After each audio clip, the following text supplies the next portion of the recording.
दोस्तों, आज की ये कहानी हमें कुछ ऐसा ज्ञान देने वाली है जिसको पूरा सुन लेने के बाद आप अपने भविष्य और अतीत को कहीं पीछे छोड़कर वर्तमान में रहना सीख जाएंगे। ये कहानी शुरू होती है एक व्यक्ति से। एक व्यक्ति अपने जीवन में बहुत दुखी और परेशान था। वो एक पहाड़ी की चोटी पर बैठकर जोर जोर से रो रहा था। तभी वहां से एक बौद्ध भिक्षु गुजर रहे थे।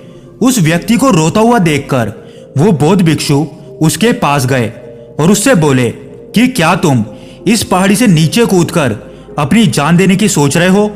वो व्यक्ति बोला कि आपने बिल्कुल सही कहा, लेकिन इससे आपको क्या?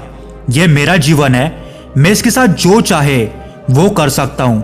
वो बौद्ध भिक्षु उस व्यक्ति से कहते हैं, तो तुम अभी तक यहां पर बैठकर रो क्यों रहे हो? अगर तुम्हें यह करना ही है तो यहां पर बैठकर रोने से क्या फायदा? यह सुनकर वो व्यक्ति थोड़ा सा क्रोधित हो जाता है और उन बौद्ध भिक्षु से कहता है कि देखिए महाराज, मैं जो यहां पर करने आया हूं वो तो मैं करूंगा ही, लेकिन आपको इसमें दखलंदाजी करने की कोई जरूरत नहीं है। इतना कहकर वो व्यक्ति जोर जोर से रोने लगता है। तभी वो बौद्ध भिक्षु उससे कहते हैं कि तुम अपना सब कुछ छोड़ आए हो या फिर अपने साथ कुछ लेकर आए हो? वो व्यक्ति कहता है, नहीं गुरुवर, मैं सब कुछ छोड़ आया हूं। मेरे पास अब खोने के लिए कुछ भी नहीं है, तो भला मैं जीकर क्या करूंगा? यह सुनकर वो बौद्ध भिक्षु कहते हैं कि अगर ऐसा है तो तुम अपने सिर पर यह बोझ लेकर क्यों घूम रहे हो? बौद्ध भिक्षु की इस बात को सुनकर वो व्यक्ति थोड़ा सा आश्चर्यचकित हो जाता है और उनसे कहता है कि हे गुरुवर, मैं कौन सा बोझ लेकर घूम रहा हूं? मेरे हाथ तो खाली है और मेरे पास कुछ भी नहीं है। तब वो बौद्ध भिक्षु कहते हैं कि तुम्हारी सांसें भी ठीक ढंग से नहीं चल रही है। तुम आए तो हो यहां पर अपनी जान देने और फूट फूट कर रोए भी जा रहे हो। एक खाली इंसान कभी भी ऐसा नहीं करता। जो खाली हो चुका हो, जिसके पास खोने के लिए कुछ ना बचाओ, वो भला क्यों रोएगा? ये सुनकर वो व्यक्ति और भी ज्यादा क्रोधित हो जाता है और उनसे कहता है कि आपको इससे क्या मतलब? वो बौद्ध भिक्षु कहते हैं कि क्या तुमने कभी अपने अंदर झांकने की कोशिश करी है? तुमने कितना बोझ उठाया हुआ है? तुम कितना बोझ लेकर अपने इन कंधों पर ढो रहे हो? इन सभी बोझों को तुम कब तक ढोगे? इन्हें यहीं पर उतार दो और थोड़े से हल्के हो जाओ, क्योंकि कब तक तुम इन बोझों के नीचे दबे रहोगे? ये सब सुनकर वो व्यक्ति उन बौद्ध भिक्षु के चरणों में गिर गया और उनसे कहने लगा कि हे गुरुवर, आपने तो मेरे मन की बात पढ़ ली। अभी तक यहां से बहुत लोग आए, लेकिन किसी ने भी मुझसे ऐसा नहीं कहा। यहां तक कि मेरे घर वाले भी मुझे समझ नहीं पाए, लेकिन आपने तो मुझे एक ही बार में पढ़ लिया। फिर वो व्यक्ति उन बौद्ध भिक्षु से कहता है कि क्या आप मेरी समस्या का समाधान कर सकते हैं? वो बौद्ध भिक्षु कहते हैं कि कहाँ है समस्या? वो व्यक्ति कहता है कि मेरे घर पर है, मेरे साथ चलिए। वो बौद्ध भिक्षु कहते हैं कि नहीं, समस्या तुम्हारे घर पर नहीं है। वो व्यक्ति कहता है, नहीं नहीं गुरुवर, समस्या मेरे घर पर ही है। आप एक बार मेरे साथ तो चल के देखिए। वो बौद्ध भिक्षु उस व्यक्ति को समझाते हुए कहते हैं कि समस्या तुम्हारे घर पर नहीं, बल्कि तुम्हारे भीतर है। क्या तुमने कभी अपने भीतर जागने की कोशिश करी है? सारी समस्याएं तुम्हारे भीतर ही है। जब तक तुम उनका समाधान नहीं करोगे, तब तक तुम्हें हर जगह समस्या ही नजर आएंगी। और अगर ये समस्या तुम्हारे घर पर है, तो तुम इस पहाड़ की चोटी पर क्या कर रहे हो? तुम तो कह रहे थे कि तुमने अपना सब कुछ छोड़ दिया है, अपना घर, अपना परिवार, अपने सगे संबंधी। यदि अगर तुमने ये सारी चीजें छोड़ ही दी हैं, तो तुम्हारी समस्या तो वहीं पर ही छूट गई। तो फिर तुम इतने परेशान क्यों हो रहे हो? उन बौद्ध भिक्षु के मुंह से ये सारी बातें सुनकर वो व्यक्ति कहता है कि हे गुरुवर, आप सही कहते हैं, मैं आपकी बातों को समझ पा रहा हूं। कमियां तो मेरे अंदर ही है, मैं किसी काम का नहीं हूं। मैं जब भी कोई काम करने जाता हूं तो सब बिगाड़ देता हूं। मेरे हाथों से सारे काम गड़बड़ हो जाते हैं। मैंने आज तक कोई भी काम ढंग से नहीं किया है। मेरी तो किस्मत ही खराब है। उस व्यक्ति के मुंह से ये सारी बातें सुनकर वो बौद्ध भिक्षु मुस्कुराने लगे और उससे कहते हैं कि अच्छा, तुम्हारी किस्मत खराब है, तुम मुझे यह बताओ कि क्या खराबी है तुम्हारी किस्मत में। वो व्यक्ति कहता है कि हे गुरुवर, मुझे व्यापार करना था और व्यापार करने के लिए मुझे धन चाहिए था, तो मैंने अपने परिवार से कुछ धन लिया और उस धन से एक अच्छा खासा व्यापार खड़ा कर दिया। लेकिन मेरा वो व्यापार ज़्यादा समय तक नहीं चला। शुरू में तो मेरे परिवार वालों ने मेरा पूरा साथ दिया और तब तक सब कुछ सही भी चल रहा था। लेकिन धीरे धीरे मुझे मेरे व्यापार में नुकसान होने लगा और ये सब देखकर मेरे परिवार वाले मुझसे नाराज हो गए और मुझसे दूर चले गए। मैं तो चाहता था कि मैं अच्छा व्यापार करूं, अच्छा धन कमाऊं, ताकि मैं अपने परिवार को संभाल सकूं, उन्हें वो हर सुख सुविधा दे सकूं जो वो चाहते हैं। मैं तो ये सब उन्हीं के लिए कर रहा था, लेकिन वो मुझे समझ ही नहीं पाए और इसके लिए मुझे ही जिम्मेदार ठहराते हैं। और मुझे भी यही लगता है कि मैंने गलत किया, क्योंकि मेरा एक मित्र है, उसने भी मेरे ही साथ व्यापार शुरू किया था, लेकिन उसका व्यापार आज बहुत अच्छा चल रहा है। वो जब भी मेरे घर आता है तो अपने अच्छे व्यापार की बातें अवश्य बताता है। वो हमेशा ये कहता रहता है कि किस तरह से उसने अपने दम पर यह व्यापार खड़ा किया है और उसे चलाने में भी वो सक्षम है। वो ये बताता है कि किस तरह से उसने जी तोड़ मेहनत करी और अपने व्यापार को एक असीम ऊंचाई तक ले गया। ये सब सुनकर मेरे घर वाले मुझसे कहते हैं कि देख, वो तेरा मित्र है, वो अपने व्यापार को कहां से कहां ले गया, और एक तू है, तूने तो हमारी जमा की हुई पूंजी भी ऐसे ही गवा दी, हमारा नुकसान करवा दिया। मेरे परिवार वाले मुझसे हमेशा ये कहते रहते हैं कि तेरे बस का कुछ नहीं है। इन तानों को सुन सुनकर मैं बहुत परेशान हो गया था और इसलिए मैंने कर्जा ले लिया और फिर से एक नया व्यापार शुरू कर दिया। लेकिन वहां पर भी मुझे असफलता मिली और मेरा पूरा व्यापार फिर से चौपट हो गया। अब तो हालात यहां तक पहुंच गए हैं कि मेरा घर भी अब गिरवी पड़ा हुआ है। अब आप ही बताइए कि मैं क्या करूं। उस व्यक्ति की बातें सुनकर वो बौद्ध भिक्षु कहते हैं कि तुम्हें पता है कि तुम्हारा मित्र तुम्हारे पास क्यों आता था। वो व्यक्ति कहता है कि हाँ गुरुवर, मुझे पता है। वो मेरे घर वालों के सामने मुझे नीचा दिखाने आता था, मेरी बुराई करने आता था। वो ये जताने आता था कि वो व्यापार में मुझसे कई गुना आगे है। वो चाहता है कि मैं उसकी सफलता देखकर हमेशा दुखी रहूं, हमेशा तड़पता रहूं और हमेशा परेशान रहूं। वो बौद्ध भिक्षु से पूछते हैं कि क्या तुम सच में उसके व्यापार को देखकर दुखी रहते थे। वो व्यक्ति कहता है कि हाँ गुरुवर, उसने इतना अच्छा व्यापार खड़ा किया और मेरा सारा व्यापार चौपट हो गया, तो मुझे उसे देखकर दुख तो होगा ही, मुझे तो जलन होगी ही। वो बौद्ध भिक्षु कहते हैं कि तुम मुझे यह बताओ कि तुम्हें दुख किस बात का था, अपनी असफलता का या फिर अपने दोस्त की सफलता का। वो व्यक्ति कहता है कि मुझे अपने असफल होने पर इतना पछतावा नहीं हुआ था, लेकिन जब मेरे दोस्त ने इतना अच्छा व्यापार खड़ा कर दिया तो मुझे अंदर ही अंदर उससे ईर्ष्या होती थी, उसे देखकर जलन होती थी और ये सब देख देख कर मैं दुखी रहने लग गया। फिर वो बौद्ध भिक्षु उस व्यक्ति से कहते हैं कि इसका अर्थ तो ये हुआ कि अगर तुम्हारा मित्र भी असफल हो जाए तो तुम खुश हो जाओगे। वो व्यक्ति कहता है कि हाँ गुरुवर, मुझे बड़ी खुशी होगी अगर उसका व्यापार भी मेरी तरह चौपट हो जाए। यह सुनकर वो बौद्ध भिक्षु एक बार फिर से मुस्कुराने लगते हैं और उससे कहते हैं कि इसका अर्थ तो यही हुआ कि तुम्हारी खुशी तुम्हारे मित्र के ऊपर निर्भर करती है। अगर वो चाहे तो तुम्हें खुश कर दे और अगर वो चाहे तो तुम्हें दुखी कर दे, क्योंकि तुम खुद ना तो खुश रह सकते हो और ना ही दुखी रह सकते हो।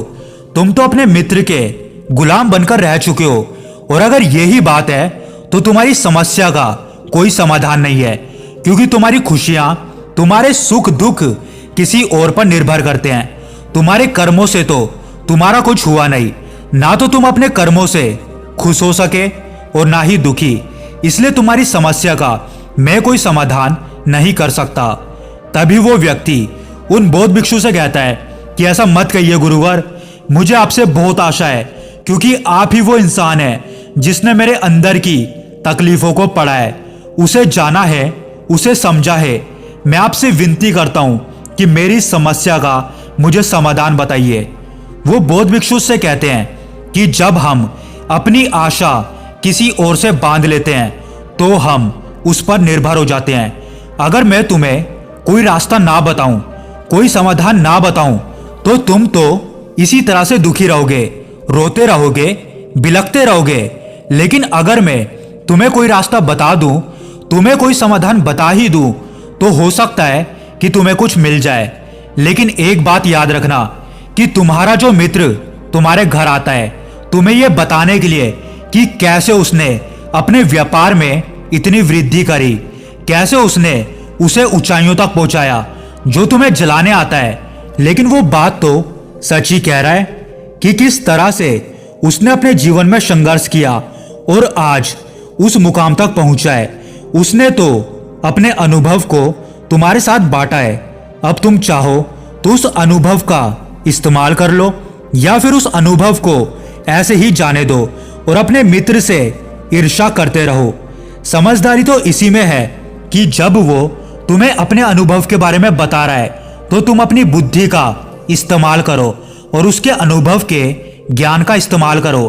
तुम्हें तो खुश होना चाहिए कि जो अनुभव तुम्हें चाहिए था वो तुम्हें बिना मांगे तुम्हारे मित्र से मिल रहा है, और इसके लिए तो तुम्हें अपने मित्र का आभार व्यक्त करना चाहिए, क्योंकि घर बैठे बैठे तुम्हें वो अनुभव प्राप्त हो रहा है जो तुम अपने जीवन से नहीं कर सके। इसलिए आगे बढ़ो, संघर्ष करो, अपने उस दोस्त के अनुभव का इस्तेमाल करो और हार मत मानो, क्योंकि समय की एक खासियत है कि समय चाहे कैसा भी हो वो बदलता जरूर है। इसलिए समय अच्छा हो या फिर बुरा, दोनों का गुजरना तय है। लेकिन सबसे जरूरी बात यहां पर यह है कि इन दोनों को देखने के लिए तुम्हें जीवित रहना पड़ेगा, और जब तुम्हारा अच्छा वक्त शुरू होगा तुम अपने संघर्ष से अपने व्यापार को खड़ा करोगे और उसे ऊंचाइयों तक ले जाओगे।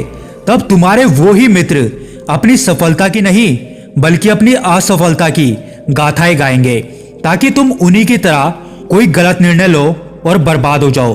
तो यहां पर तुम्हें अपनी बुद्धि का इस्तेमाल करना होगा। तुम्हें उनकी बातों पर ध्यान ना देकर अपनी बुद्धि का उपयोग करना होगा, क्योंकि उस समय वो तुम्हें सुखी नहीं बल्कि दुखी करने आएंगे, क्योंकि उन्हें भी तुम्हें दुखी देखकर उतना ही मजा आएगा जितना तुम्हें उन्हें देखकर आता है। यह सुनकर वो व्यक्ति उन बौद्ध भिक्षु से कहता है कि हे गुरुवर, आप बिल्कुल ठीक कहते हैं। मेरा जीवन मैं नहीं चला रहा हूं बल्कि मेरे मित्र और सगे संबंधी चला रहे हैं, जो मेरे जीवन में सुख और दुख भरे जा रहे हैं। लेकिन यहाँ पर मेरा एक प्रश्न है कि जब मैंने अपना व्यापार शुरू किया था तो मेरा उद्देश्य तो यही था कि मैं अपने परिवार को सुखी रख सकूं, उनकी सारी जरूरतों को पूरा कर सकूं। तो क्या अपने परिवार के बारे में सोचना कुछ गलत है? मैं तो अपने परिवार के लिए ही यह सब कुछ कर रहा था, लेकिन जब मुझे व्यापार में नुकसान हुआ तो वो परिवार भी मुझे छोड़ गया। इस पर वो बौद्ध भिक्षु फिर से मुस्कुराने लगे। वो व्यक्ति बोला कि इसमें मुस्कुराने की क्या बात है? क्या मैंने कुछ गलत प्रश्न पूछ लिया? वो बौद्ध भिक्षु कहते हैं कि नहीं, हर व्यक्ति यही चाहता है कि कोई उसकी गलती पर उसे सांत्वना दे, और तुम भी यही चाहते हो। हर कोई यही चाहता है कि जब वो कुछ करे तो सब उसकी प्रशंसा करे, और जब हमें प्रशंसा नहीं मिलती तो हम अंदर ही अंदर दुखी होने लगते हैं। हमारे मन में एक ठेस पहुंचती है, और तब हमारे मन में ये भाव उत्पन्न होता है कि इस दुनिया में सब मतलबी हैं, सब अपने मतलब के लिए जी रहे हैं, सभी अपने मतलब के लिए काम करते हैं, और हमारे साथ भी सब मतलब के लिए ही रहते हैं। लेकिन अगर तुम किसी को अपना परिवार मानते भी हो और उनके लिए कुछ करना भी चाहते हो, तो तुम्हें ऐसा क्यों लगता है कि ये सब तुम दूसरों के लिए कर रहे हो? तुम तो अपने लिए ही कर रहे हो ना। अगर तुम्हें यह लगा कि तुम जो भी कर रहे हो वो दूसरों के लिए कर रहे हो, तो तुम जीवन भर दुखी ही रहोगे। लेकिन जब तुम्हें यह लगेगा कि तुम अपने लिए कर रहे हो, तो तुम्हें एक अलग ही खुशी प्राप्त होगी और तुम हमेशा खुश रहोगे। जब तुम अपने काम को बेहतर से और बेहतरीन करते रहोगे, तो तुम्हें किसी और की सांत्वना की जरूरत भी नहीं पड़ेगी। फिर वो व्यक्ति उन बौद्ध भिक्षु से कहता है कि हे गुरुवर, मुझे आपकी बात समझ में आ गई। अब तक मेरी किस्मत किसी और के हाथ में थी और वो जैसे चाहे मेरी जिंदगी में वैसे रंग भर देते थे, लेकिन अब से मैं अपनी किस्मत अपने हाथ में रखूंगा। फिर चाहे अच्छी हो या फिर बुरी, मैं हार नहीं मानूंगा। इसके बाद वो व्यक्ति उन बौद्ध भिक्षु से कहता है कि हे गुरुवर, मैं आपकी सारी बातें तो समझ गया, लेकिन क्या आप मुझे कुछ ऐसा दे सकते हैं जो मेरे जीवन के सबसे बुरे वक्त में मेरे काम आ सके। ये सुनकर वो बौद्ध भिक्षु उस व्यक्ति को एक छोटा सा बक्सा देते हैं और उससे कहते हैं कि ये बक्सा मेरे बहुत करीब है, तुम्हें भी इसे अपने करीब ही रखना होगा। इसमें एक ऐसा राज है जो तुम्हें बड़े से बड़े दुख से बाहर निकाल सकता है, बड़ी से बड़ी विपत्तियों से छुटकारा दिला सकता है। लेकिन तुम इसे तभी खोलना जब तुम्हें लगने लगे कि अब कोई भी राह नहीं बची है, जब तुम्हें ये लगने लगे कि सब कुछ व्यर्थ है, जो मैंने बातें बताई वो भी व्यर्थ है, इस दुनिया में रहना भी व्यर्थ है और ये दुनिया भी व्यर्थ है। इतना कहकर वो बौद्ध भिक्षु उस व्यक्ति को वो बक्सा थमा देते हैं और वहां से चले जाते हैं। वो व्यक्ति भी उस बक्से को लेकर अपने घर आता है और फिर से एक नया कारोबार शुरू करता है। अब की बार वो कारोबार में हार नहीं मानता और उसका कारोबार बहुत अच्छा चल पड़ता है। उसका कारोबार चलने के कारण अब उसका परिवार भी उसके साथ आ चुका था। उसके पास अब हर प्रकार की सुख सुविधाएं भी हो गई थी। अब वो ना तो भूतकाल का रोना रोता था और ना ही भविष्य काल की चिंता करता था। वो तो केवल अपने वर्तमान को और भी ज्यादा बेहतर बनाने की कोशिश में लगा रहता था। लेकिन समय तो हर समय बदलता रहता है। जैसे दुख हमेशा के लिए नहीं रहता, वैसे ही सुख भी हमेशा के लिए नहीं रहता। एक बार फिर से उस व्यक्ति का अच्छा समय खत्म हो गया। वो जिस राज्य में रहा करता था, उस राज्य पर किसी दूसरे राज्य ने हमला कर दिया और उस राज्य को पूरी तरह से बर्बाद कर दिया। उस व्यक्ति का व्यापार भी पूरी तरह से चौपट हो गया। वो अपने परिवार के साथ दर दर की ठोकरें खाने लगा, कभी यहां से वहां तो कभी वहां से कहीं और, यहां तक कि उसके पास खाने के लिए भी कुछ नहीं बचा था। भूख के कारण उसके माँ बाप ने वहीं पर दम तोड़ दिया और अब वो अपनी पत्नी और अपने भाई के बच्चों को लेकर इधर उधर भाग रहा था। वो दोनों बच्चे भी अब बीमार पड़ गए और उनके इलाज के लिए भी उसके पास पैसे नहीं थे। तभी अचानक उसे ये एहसास हुआ कि ये सब कुछ व्यर्थ है, मेरा जीवन जीना भी व्यर्थ है, ये पूरा संसार व्यर्थ है और जो भी बातें उन बौद्ध भिक्षु ने मुझसे कही थी वो सब भी व्यर्थ है। आज मेरे पास कुछ भी नहीं बचा, आज मेरे पास जीने का कोई मकसद नहीं बचा। वो बौद्ध भिक्षु ने जो भी मुझसे कहा था, आज उन बातों का कोई भी मतलब नहीं रह गया। आखिर अंत में तो ये जीवन खत्म होना ही है, तो फिर पूरी जिंदगी भागदौड़ करके, ऊंचाइयां हासिल करके, सफलता प्राप्त करके इन सब का क्या फायदा। मेरा जीना भी अब मुझे व्यर्थ ही लग रहा है। अगर मैंने उस समय थोड़ी सी हिम्मत करके अपने जीवन को खत्म कर दिया होता तो आज ये सब मुझे देखना ना पड़ता। वो पूरी तरह से निराश हो चुका था। तभी अचानक उस व्यक्ति की नजर उस बक्से पर पड़ती है जो उन बौद्ध भिक्षु ने उसे दिया था। उस बक्से के अंदर एक पर्ची थी और उस पर्ची में लिखा था कि आपकी नई जिंदगी की शुरुआत कहीं से भी हो सकती है। आपके पास चाहे सोने का सिक्का हो या ना हो, लेकिन आपके पास वो हिम्मत है जो किसी भी परिस्थिति से लड़ने के लिए काफी है। यह पर्ची पढ़ने के बाद उस व्यक्ति के मन में एक बार फिर से आशा की जोत जगने लगी और उसने अपनी पूरी हिम्मत इकट्ठी करके एक बार फिर से अपने आप को मजबूत बना लिया ताकि वो दोबारा से उन ऊंचाइयों को हासिल कर सके। दोस्तों, आज की ये कहानी उन लोगों के लिए थी जिनको अपने जीवन में कुछ समझ नहीं आता कि वो क्या करे। अगर आपको ये वीडियो पसंद आई हो तो इसको एक लाइक और हमारे इस चैनल को सब्सक्राइब करके जरूर जाएं।